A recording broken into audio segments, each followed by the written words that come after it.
Irish guy and Manchester United fans right now are probably burning down their Christmas tree and angrily pooing in their stockings because this entire holiday period has been ruined. I mean, waking up to the news about Liverpool stealing Cody Gakpo from underneath their noses. Honestly, this is like the opposite of Santa Claus.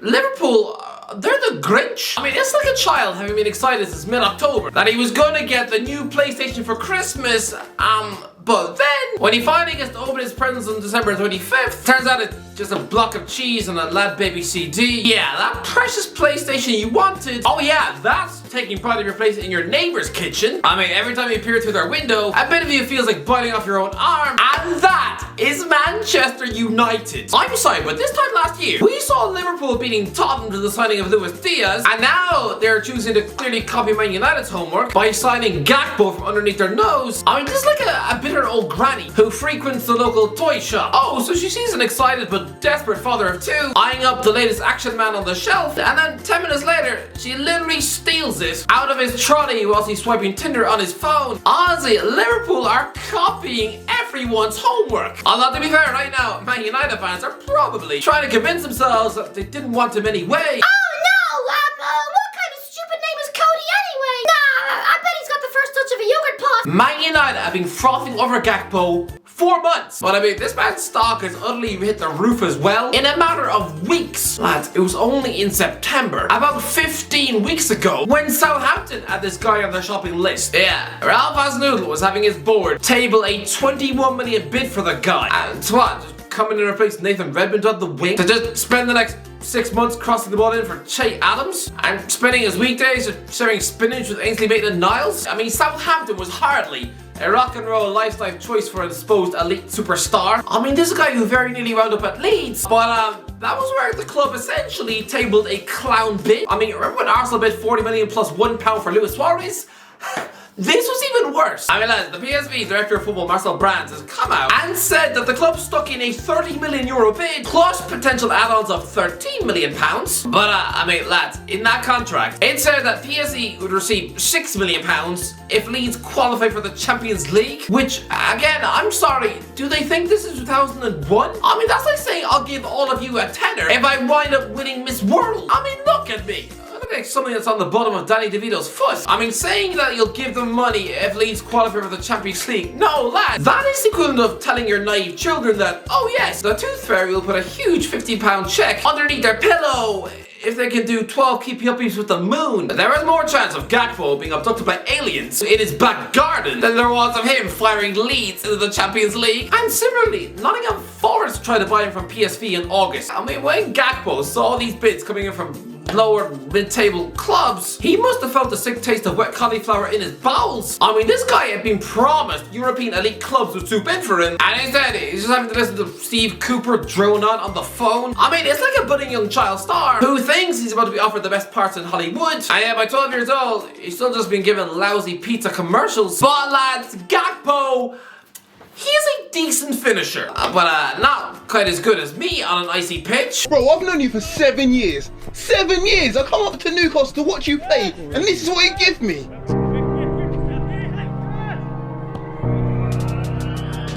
Oh! Oh my days! Go on, son! How's that? Interesting, that one, right? By the way, the full video is up on Roots TV's YouTube channel, so go subscribe to him now and watch me absolutely fail to control the ball on an icy pitch. I had a mare. Guys, my quads still feel like they're being set on fire. I mean, I spent Christmas Day rubbing an ice pack on my crotch. I mean, to be fair, it makes a change from my uncle's hand, but the fact he's about to be unveiled as a Liverpool player, Gakpo is probably sneezing a sigh of relief on his nose. But here is the bad news. The man's goal scoring form this season has actually been average. But first, let me interrupt this video very briefly to tell you that this video is sponsored by Wash and Go. I'm sorry lads, but for me, I need this shampoo and conditioner in my life. Otherwise, I wouldn't be able to function. Honestly, if I didn't have this, I would just have hair stickier than a banana muffin pie. Lads, the Wash and Go 2-in-1 shampoo and conditioner combines the cleansing power of shampoo with the hair health benefits of conditioner, and all in one convenient step. Lads, by telling you this is like a cheat code for life. I am saving your hair. But lads, it is formulated with nourishing ingredients that work to strengthen and moisturize your hair so you can have it soft, shiny, and manageable. So lads, why waste more money on separate shampoo and conditioner when you can get both in the Wash and Go 2-in-1 shampoo and conditioner? Honestly lads, try it today, see the difference, and honestly, thank me later. But again, yeah, if you're bald, stay inside. Everyone seems to be losing their mind and pretending that Gakpo's been a goal-scoring monster this season. That he's the Dutch Thierry Henry who's banging in a hat-trick every week. Yeah, the media like to pretend that, but in reality, the guy's got 36 goals in 106 games in the Eredivisie. Yeah, I mean, he's hit 13 goals so far this season for PSV, but I mean, he still failed to score in 15 matches. He's also hit 5 blanks in a row in the league and only has 1 Eredivisie goal in over 3 months. I mean, PSV absolutely bottled the Champions League qualification rounds. You know, 2-legged games against both Monaco and Rangers. And when it really counted, Gakpo did not step up. He was just a shriveled lump of broccoli, weighing in with absolutely 0 goals in those 4 crucial matches. I mean, it was the same last season when PSV limped out in the Champions League qualifying round to Benfica. And in the Europa League this season, he failed to score home and away against Arsenal. I mean, even last season, PSV crashed out of the Europa League to Leicester City. And honestly, Gakpo, against the Foxes, had all the impact of a sock soaked with Judi Dench's breast milk. Where Gakpo does excel though is the assists. I mean, he has directly set up 17 goals this season, but he chipped in with just 15 last season, which for elite standards is again pretty average in the Eredivisie. I mean lad, you can't look at the Dutch league and draw any sort of conclusions from numbers in that thing. I mean lad, Dusan Tadic was a fairly average, box standard midfielder for Southampton. The guy moves to Ajax, and in his debut season, 38 goals, 23 assists. I mean, this guy moved to Holland to wind down his career at age 30. He's got 95 goals and 101 assists in 214 games for Ajax. So he has directly contributed to nearly 200 goals in an Ajax shirt. When he was with Southampton, he was scoring about 6 every year. Just what? This league distorts everything. I mean, Christ, well, Sebastian Haller was a miserable West Ham flop. Just some Ivorian Andy Carroll who moped about like a soggy tree stump. And yeah, he then scores nearly 50 goals for Ajax in just 18 months. I mean, look at the previous Golden Boot winners in the Eredivisie. Most of them, when they get rewarded with their monster move, they flop like Shrek on his wedding night. I think the pressure probably gets to him. But I mean, don't believe me? Right. Over the last 20 years, look at how their goal output immediately drops the minute they get their summer move. Right, Mattia Kezman, 34 goals for PSV in 2004, and then the next season, 4 for Chelsea. Dirk Kuyt wins the Golden Boot with 22 goals for Feyenoord. The next season, 12 league goals for Liverpool, and the season after that, it was 3. Alphonso Alves, 37 goals in 40 games. For Heerenveen during the 06-07 season, yeah, he gets a move to Middlesbrough and scores 4. Even Luis Suarez, arguably this division's greatest ever export in the 2000s, alright? Before all of you screaming the word Ronaldo in my face. But, I mean, don't forget, he finished his first season in a Liverpool shirt with just 4 goals. Yeah, pretty big drop off considering his last full season at Ajax, 49 goals in 48 games. I mean, I'll be here all day. Vincent Janssen went from a 31 goal season with AZ Alkmaar to scoring just twice for Spurs. And lads, the worst example, Alireza Jahanbakhsh won the Golden Boot with 22 goals. The following season, Eden's got a single goal for Brighton. Trust me, drooling over these stats in the Eredivisie, it's a bit like marveling at the plot lines in WWE. I'm sorry, those wrestlers are about as credible as Courtney Cox's chin. Eredivisie stats mean absolutely nothing. I mean, I remember being blown away by Memphis Depay's stats at PSV back in 2014. Again, he had a mind-blowing season in Holland, and like Gakpo, was scoring for his country at the World Cup that year. And Louis van Gaal also looked like he wanted to eat him with a spoon, but he then goes to Old Trafford, and it was like watching KSI sing without auto-tune. Sorry, I need these ears to live, so studying these PSV stats is a waste of time. To me, they're about as relevant as preparing for a medical exam by watching 3 hours of The Chase. Those stats don't tell you anything besides how weak the Dutch league is. Honestly, you could stick the Cookie Monster in an Ajax shirt for a year and he'd probably be scoring at least 5 tap-ins in the league. It's a division which makes everyone look good. I would score in the Eredivisie, provided all the goalkeepers look like Frodo Baggins. I mean, lads, I've always felt this way. Back in 2015, this was me talking with my friend who is a Man United fan about Depay.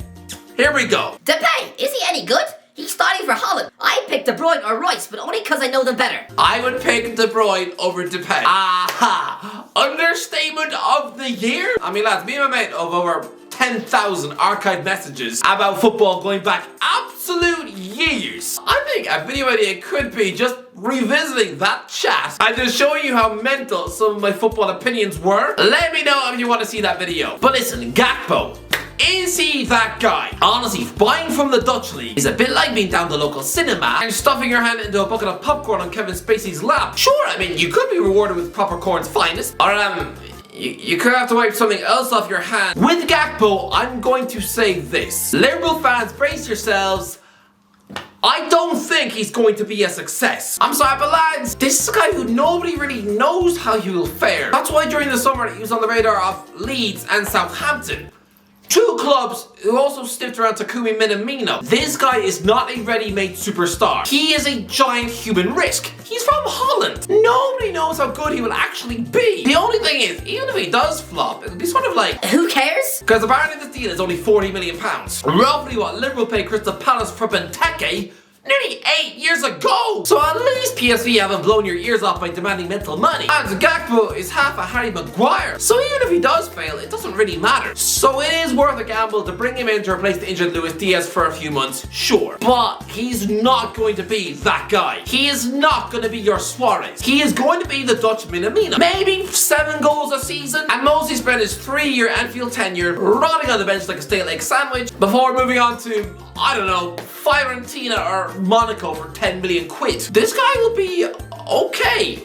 Nothing terrible. I don't think we're about to see El Hadjouf cross with a diabetic penguin, but we are going to see a pretty average, decent-ish season. I mean, lads, right now, if I offer Liverpool fans the chance for Gakpo to be as good as Fernando Torres was at Chelsea, oh, you'd treat that as if I just offered you the chance to lick earwax out of your dead grandma's ear. But, lads, Torres at Chelsea scored 45 goals in 172 matches. Lad, nearly 50 goals for Gakpo across 3.5 seasons like Torres would actually be pretty good. So yeah, I think Gakpo is going to be your Chelsea Torres. Gakpo won't be dreadful, but it'll all just be a bit meh. Maybe stick him in the same league as Ryan Babel. I mean, Liverpool stole in from Arsenal's clutches in 2007. He was an exciting Ajax winger and he did okay. He scored over 20 goals for Liverpool, including the winner against Manchester United. He scored a backheel in the Champions League. He scored a crucial goal against Arsenal in the Champions League quarter-final. He wasn't awful, but he didn't meet expectations neither. I mean, lads, 3 years after joining with a fat, huge reputation, with Arsene Wenger earmarking this guy to replace Thierry Henry, well, 3 years after all that hype, and Liverpool were contemplating whether or not to sell him to Birmingham. Honestly, lads, in 3 years, I would not be surprised. And Liverpool were also thinking about whether or not to sell Gakpo to Fulham. Something went wrong with Babel, but he wasn't terrible. He was just a player who was grand. And sorry, lads, but that's Cody. That's Cody too.